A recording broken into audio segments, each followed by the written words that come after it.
o Papa Francisco visitará Nagasaki, no Japão, para homenagear as vítimas da bomba atômica lançada na cidade durante a Segunda Guerra Mundial. Mas ele também fará um tributo a um grupo menos conhecido de moradores que, há centenas de anos, foram torturados e forçados a esconder suas crenças. Esta é a história desse grupo. Um homem aflito aguarda na fila para ser chamado. Quando ele escuta seu nome, começa a andar, observado por funcionários do governo enviados especialmente para a ocasião. Se ele assim fizer, será uma declaração pública de que abriu mão de sua fé e ele viverá.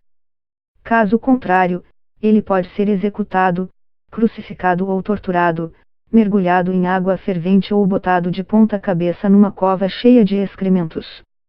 Nagasaki, uma importante cidade portuária, foi apresentada ao cristianismo por volta de 1560, quando missionários jesuítas de Portugal começaram a chegar ao Japão.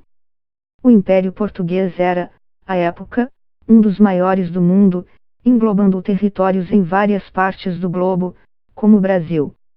Os missionários tentaram converter senhores feudais da região, alguns dos quais perceberam que, ao se cristianizar, poderiam receber apoio comercial dos portugueses. Muitos camponeses que trabalhavam para esses senhores feudais também foram influenciados a se converter. No início do século XVII, a cidade havia se tornado a Roma do Japão. Nagasaki basicamente se consolidou como uma cidade cristã com paróquias, diz Kiri Paramori, professor de estudos asiáticos da Universidade Nacional da Irlanda. Nenhum outro lugar, do Japão, era tão cristão quanto Nagasaki. Mas, ao longo do tempo, as autoridades políticas do Japão decidiram que o rápido crescimento da religião ameaçava o governo central. E resolveram reprimi-la. Eles queriam se livrar do cristianismo, mas também remover os estrangeiros, vistos como uma ameaça política à segurança do Estado. Então, as duas coisas estavam relacionadas, diz Paramori. Na última metade do século XVI, 26 missionários em Nagasaki foram executados por crucifixação, o que marcou o início de um longo período de perseguição contra cristãos.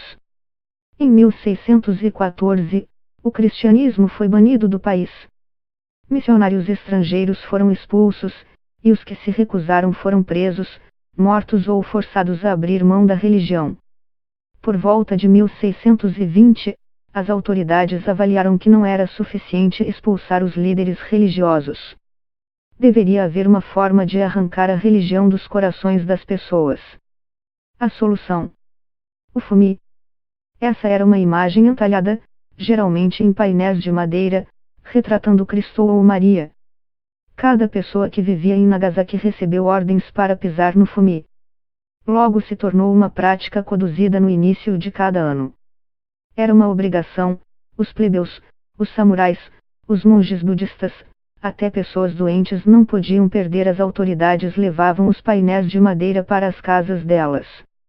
Cada pessoa tinha de fazer isso, diz Martin Ramos, professor de estudos japoneses da Escola Francesa do Extremo Oriente. Era algo muito bem pensado, porque, naquela época, os cristãos levavam muito em conta as imagens. As pessoas rezavam na frente de uma imagem Maria, Jesus, então muitos pensavam que parte de Deus estava dentro da imagem. Era um elo com o divino. Para eles, caminhar em cima disso era algo muito temerário. Se você examina um fumi original de perto, um detalhe contundente é que a face de Cristo se gastou completamente, lembrando os incontáveis pés que pisaram nele, diz o professor Simon Hu, especialista em catolicismo japonês na Universidade Católica Junshin Nagasaki. Eles às vezes os torturavam pendurando-os sobre uma cova cheia de excrementos. Eles cortavam fendas nas suas têmporas para aliviar a pressão, para que eles não morressem, diz Paramori. Às vezes havia um médico presente para que, quando um cristão sob tortura parecesse próximo da morte, ele fosse poupado até se recuperar, para voltar a ser torturado depois. Segundo Hu, esses voltavam para casa implorando a Deus que os perdoasse. Em uma comunidade, eles até queimavam sandálias que haviam usado, misturando as cinzas com água antes de bebê-la como expressão de sua profunda penitência. Essas pessoas continuavam praticando em segredo coisas como o batismo, ou davam a seus filhos nomes portugueses secretos, como Paulo, Mário e Isabela. Eles celebravam o Natal, a Páscoa, diz Ramos.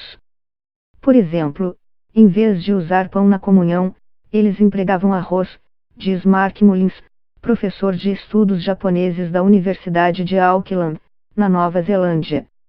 Divindades japonesas como a deusa Kannon também eram usadas para representar secretamente a Virgem Maria.